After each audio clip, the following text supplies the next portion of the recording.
I-29F. Very recently found out my husband, 32M, of 6.5 years, had been having a 2-week-long affair. I should add that I am 8 meters pregnant with our second child. I feel so lost, hurt, and alone, and hoping to talk with others who have had the same experience. Backstory.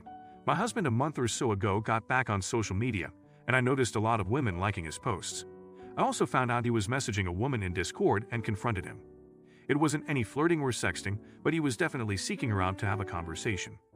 He seemed genuinely sorry about it and asked for my forgiveness, which I did. Fast forward and I couldn't sleep one night because I had this suspicion he was messaging other women on social media. So I confronted him again, and he did admit to having friendly conversation and even let me see the messages. He told me it was nothing, and he just wanted to be able to have friendly conversations. My stomach still felt in knots, but I heard him out, and we had a really great open conversation. We even made up, and our relationship seemed to get better. Fast forward again 2 weeks, this nagging feeling that something wasn't right came back. I hated to do it, but I went through his phone and I opened his social media account to an account I never saw before with a fake name and only one message conversation with a woman I never heard of. I scrolled through hours and hours of explicit conversations and photos. Even found out he had a Kik account, which is where they met. He also was part of a married people's group and bought pornographic videos and photos from another woman along with messaging her. This woman he started an affair with is from another country, and it turns out they were role-playing and sexting and even video and phone chatting. They talked about a hypothetical future together, and it very much sounded like a dating relationship. They would even talk while I was home. He was even talking to her at my baby's shower he had thought lovingly helped prepare for. He even had the audacity to talk about our daughter to her and state he wished she was there with him while he spent time with our daughter. My world just crumbled as I realized I was living my worst nightmare. I took my daughter and went to my in-laws who have been so amazing to me through this. I ended up confronting him the same day and let him have it. To his credit, he did break down and cry and apologize. As far as I know, he was willing to open up and confess everything. He couldn't hide because I read the whole message thread and even saved photo evidence. Hearing it all from him made me feel worse, especially when he tried to say it meant nothing and she was some rando cake set him up with. He doesn't want me to leave him but understands that I want to live separately until we get counseling. He has said he has a problem and an addiction, and said that having this affair made him feel freed up to love me better, which feels soaked up.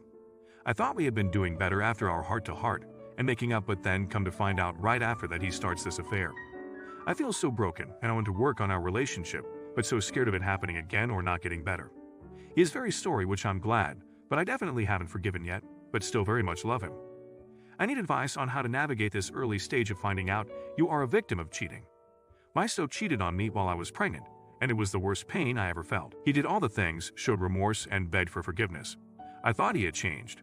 Fast forward, and our daughter is 5, and I just found out it has been happening again the last 2 years while I still was trying to rebuild trust. I should have believed what he showed me, and that was that he knew cheating would hurt the relationship and didn't care.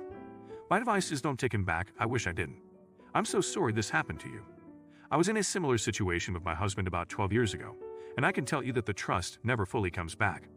I think about it often and things have never recovered. Good luck with the remainder of your pregnancy. If you're enjoying the video, don't forget to like and subscribe. So I worked for several years as a 911 dispatcher for the county in which I live. Brief background. A 911 dispatcher communicates to the police via radio and sends them to the 911 calls that are being received.